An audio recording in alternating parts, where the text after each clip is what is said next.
ಕೆಂಪೇಗೌಡ ಜಯಂತಿಯಲ್ಲಿ ಭುಜ ತಟ್ಟಿ ಮೀಸೆ ತಿರುಗಿದ ಶಾಸಕ ಪ್ರದೀಪ್ ಈಶ್ವರ್ ಬೆಂಗಳೂರು ಸೇರಿಕೊಂಡ್ರ. ಎರಡು ಸಮುದಾಯಗಳ ನಡುವೆ ದೂರುಗಳ ಕಿಚ್ಚು ಶುರುವಾಯಿತಾ? ಚಿಕ್ಕಬಳ್ಳಾಪುರದಲ್ಲಿ ಎರಡು ಸಮುದಾಯಗಳ ನಡುವೆ ದೂರು ಪ್ರತಿ ದೂರುಗಳು. ಕೆಲವರು ಬಂದಿದ್ದಾರೆ, ಶಾಸಕರ ವಿರುದ್ಧ ಘೋಷಣೆ ಕೂಗಿದ್ದಾರೆ. ಇದು ಪ್ರಜಾಪ್ರಭುತ್ವದಲ್ಲಿ ಎಲ್ರಿಗೂ ಇರೋದೆ. MLA ಅವರಾಗ್ಬೋದು, ಯಾರಾದರೂ ಆಗ್ಬೋದು. ಆದರೆ ನೀವು ಪ್ರಚೋದನೆ ಮಾಡಿರ್ತಕ್ಕಂಥ ಅಂತ ಹೇಳ್ತೀರಾ, ಎಲ್ಲಿ ಪ್ರಚೋದನೆ ಪ್ರಾರಂಭ ಆಗಿದೆ ಅಂತಕ್ಕಂಥದ್ದು ಇಂಪಾರ್ಟೆನ್ಸು.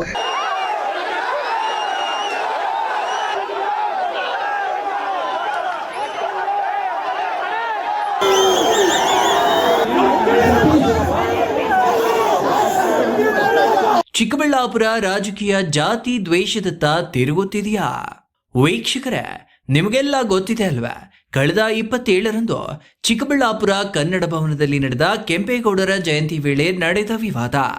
ಈ ವೇಳೆ ಕೆಲ ಕಿಡಿಗೇಡಿಗಳು ಸರ್ಕಾರಿ ಕಾರ್ಯಕ್ರಮದ ಒಳಗೆ ನುಗ್ಗಿ ಶಾಸಕರ ವಿರುದ್ಧ ಅವಾಚ್ಯ ಶಬ್ದಗಳನ್ನು ಬಳಸಿ ನಿಂದಿಸಿದರು ಎಂಬುದು ಶಾಸಕರ ಬೆಂಬಲಿಗರ ಆರೋಪವಾದರೆ, ಮೀಸೆ ತಿರುವಿ ತೊಡೆತಟ್ಟುವ ಜೊತೆಗೆ ಕೂದಲು ಕಿತ್ತು ಅಸಭ್ಯವಾಗಿ ವರ್ತಿಸಿ ಆಕ್ರೋಶಭರಿತ ಜನರನ್ನ ಪ್ರಚೋದನೆ ನೀಡಿದ ಆರೋಪವನ್ನ ಜೆಡಿಎಸ್ ಮತ್ತು ಬಿಜೆಪಿ ಮಾಡುತ್ತಿದ್ವಾ. ಹಾಗಾಗಿ ಶಾಸಕ ಪ್ರದೀಪ್ ಈಶ್ವರ್ ಅವರನ್ನ A1 ಮಾಡಿ FIR ದಾಖಲಿಸಬೇಕು ಎಂದು ಒತ್ತಾಯಿಸಿ ಮತ್ತು ಅಮಾಯಕರನ್ನ ಬಂಧನ ಮಾಡದಂತೆ ಒಕ್ಕಲಿಗರ ಸಂಘದ ಮುಖಂಡ PN ಕೇಶವರೆಡ್ಡಿ ನೇತೃತ್ವದಲ್ಲಿ ಒಕ್ಕಲಿಗ ಸಮುದಾಯದ ಮುಖಂಡರ ನಿಯೋಗ ಜಿಲ್ಲಾ ಪೊಲೀಸ್ ವರಿಷ್ಠಾಧಿಕಾರಿಗಳನ್ನ ಭೇಟಿಯಾಗಿ ದೂರು ಸಲ್ಲಿಸಿತ. ಮಳೆ ನಿಂತರೂ ಹನಿ ನಿಂತಿಲ್ಲ ಅಂತಾರಲ್ಲ, ಹಾಗೆ ಮೀಸೆ ತಿರುವಿ ತೊಡೆತಟ್ಟಿದ ಶಾಸಕ ಪ್ರದೀಪ್ ಈಶ್ವರ್ ಬೆಂಗಳೂರು ಸೇರಿದ್ರ. ಆದರೆ ಇಲ್ಲಿ ಮಾತ್ರ ಎರಡು ಸಮುದಾಯಗಳ ನಡುವೆ ಕಿಚ್ಚು ಉಲ್ಬಣಗೊಳ್ಳುವ ಸೂಚನೆಗಳು ಗೋಚರಿಸುತ್ತಿವೆ. ಈ ಘಟನೆ ನಂತರ ಅಹಿಂದ ಕಾಂಗ್ರೆಸ್ ಹೆಸರಿನಲ್ಲಿ ಹಲವರು ಸುದ್ದಿಗೋಷ್ಠಿ ನಡೆಸಿ ಬಿಜೆಪಿ ಮುಖಂಡ ಸಂದೀಪ್ ರೆಡ್ಡಿ ಮತ್ತು ಸಂಸದ ಡಾಕ್ಟರ್ ಕೆ ಸುಧಾಕರ್ ಅವರೇ ಪ್ರಚೋದನೆ ನೀಡಿ ಅಂದು ಘರ್ಷಣೆಗೆ ಕಾರಣವಾಗಿದ್ದಾರೆ. ಅವರ ವಿರುದ್ಧ ದೂರು ದಾಖಲಿಸಬೇಕು ಎಂದು ಆಗ್ರಹಿಸಿದ್ರ. ಈ ಬೆಳವಣಿಗೆಗಳ ನಡುವೆಯೇ ಇಂದು ಚಿಕ್ಕಬಳ್ಳಾಪುರ ತಾಲೂಕು ಬಲಿಜ ಸಂಘ ಸಭೆ ಸೇರಿ ಸಂಸದ PN ಕೇಶವರೆಡ್ಡಿ ಸೇರಿದಂತೆ ಹಲವರ ವಿರುದ್ಧ ಜಿಲ್ಲಾ ಪೊಲೀಸ್ ವರಿಷ್ಠಾಧಿಕಾರಿಗಳಿಗೆ ದೂರು ನೀಡುವ ತೀರ್ಮಾನ ಕೈಗೊಂಡಿದೆ.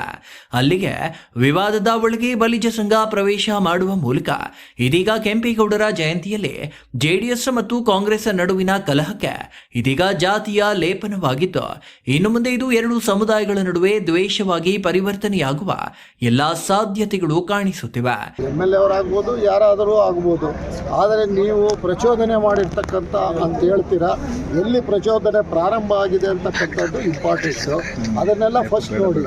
ಈಗ ಒಂದು ಕೈಯಲ್ಲಿ ಇಟ್ ಈಸ್ ನ್ಯೂಟನ್ ಲಾ ಇದ್ದಂಗೆ, ನಾವು ಬಾಲ್ ಒಂದು ಹಾಕಿದ್ರೆ ಅದೇ ಸೇಮ್ ರಿವರ್ಸಲ್ಲಿ ವಾಪಸ್ ಬರುತ್ತೆ.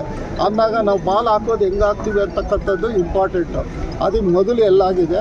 ಆದ್ದರಿಂದ ಈಗ ನಮ್ಮಲ್ಲಿ ನಮ್ಮ ಏನು ಸಮುದಾಯದ ಎಲ್ಲ ಲೀಡ್ರುಗಳು ಕೆಲವರೆಲ್ಲ ಸೇರಿದವರು ಅವ್ರು ನನ್ನಲ್ಲಿ ಹೇಳಿದಾಗ ಅವ್ರು ಹೇಳಿದ್ದಾರೆ ಏನು ಅಂದರೆ, ಅಲ್ಲಿ ನೀವು ಬಿಂಬಿಸಿರ್ತಕ್ಕಂಥ ಈವನ್ನು ನಿಮ್ಮ ಮಾಧ್ಯಮದ ತುಣುಕುಗಳನ್ನು ನೋಡಿದಾಗ ಸಹ ಅದರಲ್ಲಿ ಕಾಣಿಸುತ್ತೆ. ಅಲ್ಲಿ ಏನು MLA ಶಾಸಕರಾದಂಥ MLA ಅವರು ಯಾವುದೇ ಜನಾಂಗದವರು ಆಗ್ಬೋದು, ನಾನು ಹೇಳಲ್ಲ.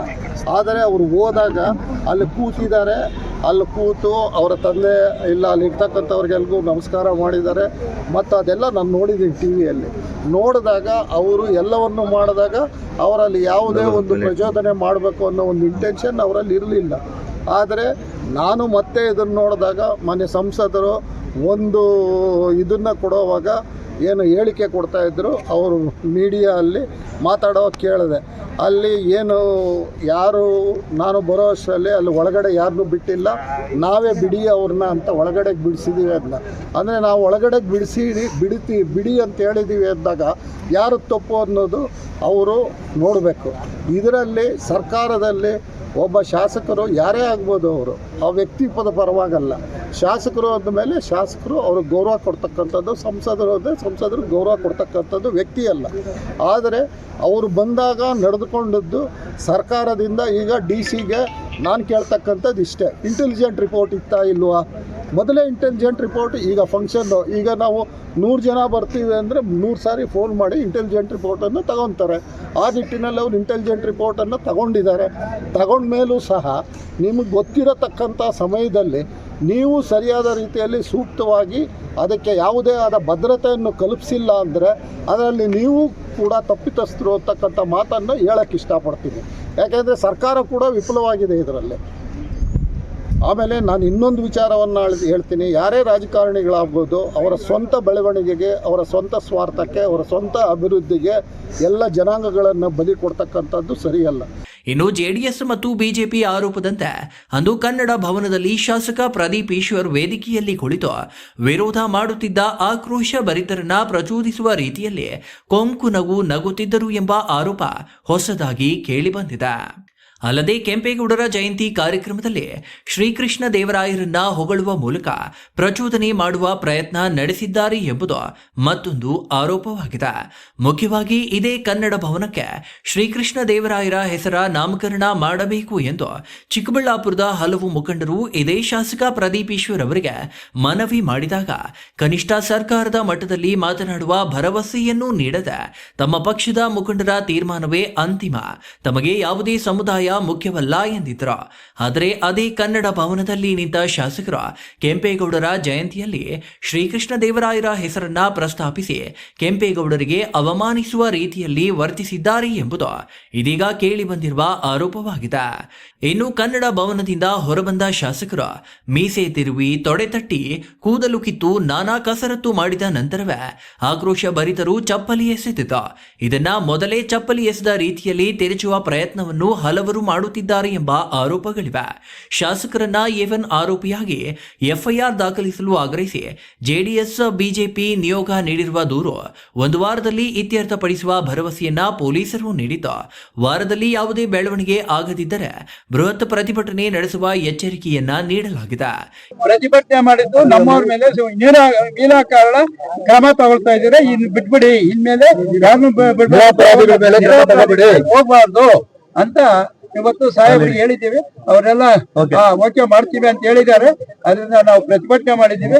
ಇದೇನಾದ್ರು ಆಗದೇ ಇದ್ರೆ ಸುಮಾರು 10ರಿಂದ 20,000 ಜನ ಸೇರಿ ಒಳ್ಳೆ ಪ್ರತಿಭಟನೆ ಮಾಡಿ ಈ ತಾಲೂಕು ಮಟ್ಟದಲ್ಲಿ ಅಧಿಕಾರಿಗಳಿಗೆ, ರೆವಿನ್ಯೂ ಅಧಿಕಾರಿಗಳಿಗೆ, ಪೊಲೀಸ್ ಇಲಾಖೆಗೆ ಎಲ್ಲ ನಾವು ಟಾಂಗ್ ಕೊಡೋದಕ್ಕೆ ನಾವು ರೆಡಿ ಇದ್ದೀವಿ. ಈ ನಡುವೆ ಇಂದು ಬಲಿಜ ಸಮುದಾಯದಿಂದ ದೂರು ನೀಡಲು ಮುಂದಾಗಿದ್ದು, ಇದು ಮುಂದಿನ ದಿನಗಳಲ್ಲಿ ಜಾತಿ ಕಲಹವಾಗಿ ಪರಿವರ್ತನೆಯಾಗುವ ಆತಂಕ ಪ್ರಜ್ಞಾವಂತರನ್ನ ಕಾಡುತ್ತಿದೆ. Jangalahalli Ashwath, power news 1, Chikkaballapur.